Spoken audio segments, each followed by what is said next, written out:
Hello guys, pag-usapan lang natin ang breaking news na exclusive nga naman guys na pinag-uusapan ng mga netizens at ng mga Katden fans. Alden Richard gets new motorcycle at vehicle Philippines launch. Yan kasi guys ang pinag-uusapan.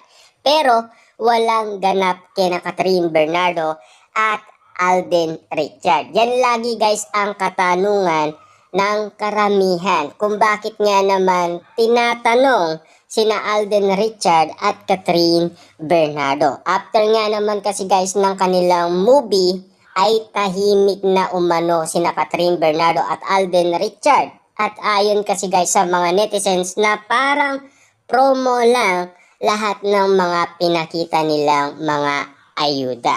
Pero ano yung mga naririnig kasi natin na sinasabi ni Ogie Diaz na mag-MU na daw sina Catherine Bernardo at Alden Richard? At ano yung naririnig nating bali-balita umano sa balita na ineyag umano sa kampo ni Catherine Bernardo kung meron ng feelings umano si Catherine Bernardo kay Alden Richard? At ayon kasi guys sa mga kampo ni Catherine Bernardo ay meron ng feeling si Catherine Bernardo. At makatotohanan kaya yon? Kasi meron din tayong naririnig umano na nag-uusap na sina Catherine Bernardo at Daniel Padilla na hanggang ngayon wala pa rin konfirmasyon kina Catherine Bernardo at Daniel Padilla. At hanggang ngayon wala pa rin konfirmasyon kina Catherine Bernardo at Alden Richard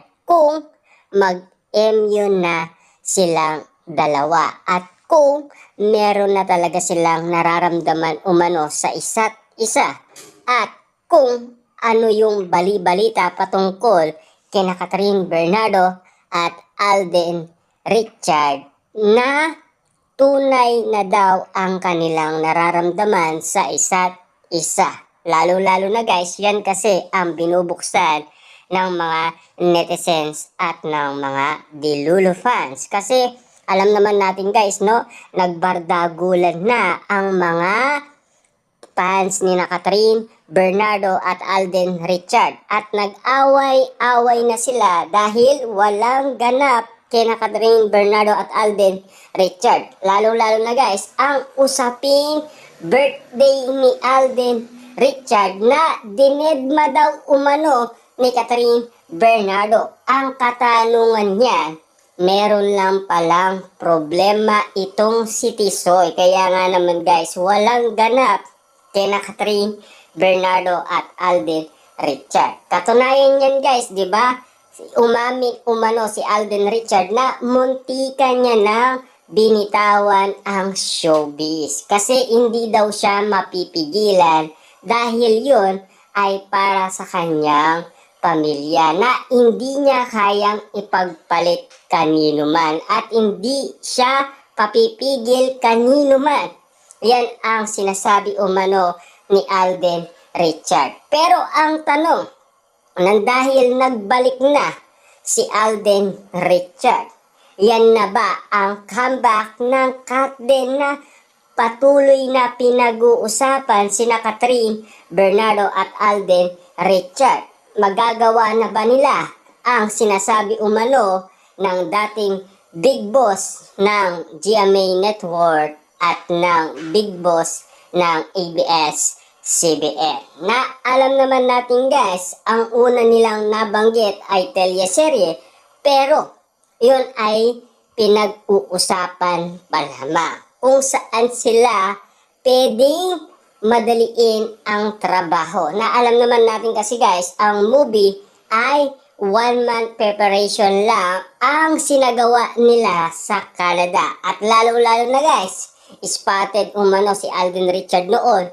ang pagiging OA niya kasi minadali nga naman kasi ng Katden ang kanilang shooting sa Canada. Kaya naman itong si Tisoy ay bitin na bitin sa shooting sa Canada. At lalo-lalo na miss niya si Catherine Bernardo dahil doon ay nasaksihan niya kung papaano mag-alaga ang isang Catherine Bernardo dahil sa kanyang pagluluto na napaka-espesyal. Hindi lang naman guys napaka-espesyal, kundi pinapatikim niya pa ito kay Alden Richard. At lalong-lalo na nagkakasubuan pa sila at lalong-lalo na si Catherine Bernardo ay inaatid pa umano ang pagkain kay Alden Richard. Diba? Napaka-special nga naman. Talagang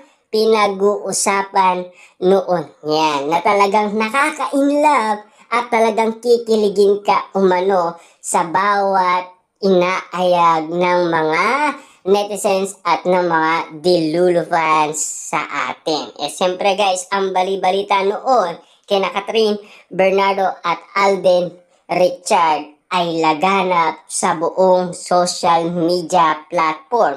Pero, ano nga ba talaga ang nangyari kina Catherine Bernardo at Alden Richard? Kung bakit tumahimik sila at kung bakit nga naman nagpahinga sila.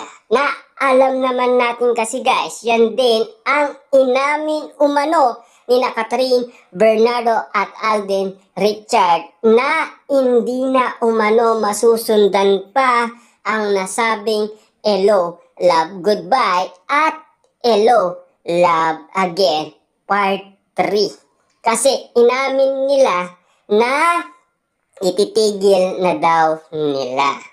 Pero meron daw pinag-aandaan or meron daw pinag-uusapan. Pero para kina Catherine Bernardo at Alden Richard, tahimik muna after ng movie nila na Hello, Love Again. Siyempre magpapahinga muna daw sila at magpapahinga muna daw ang mga Delulu fans. Kaso nga lang, yun ang inahanap nila kasi napaka-espesyal ng kanilang narinig umano. Na sinabi umano ni Catherine Bernardo na magkikita daw sina Catherine Bernardo at Alden Richard kapag merong okasyon at magji-gym sila. Yan ang sagot kasi ni Catherine Bernardo kay MJ Felipe sa nangyaring lie detector test. Kaya nga naman guys, nag-aanapan ang mga Delulu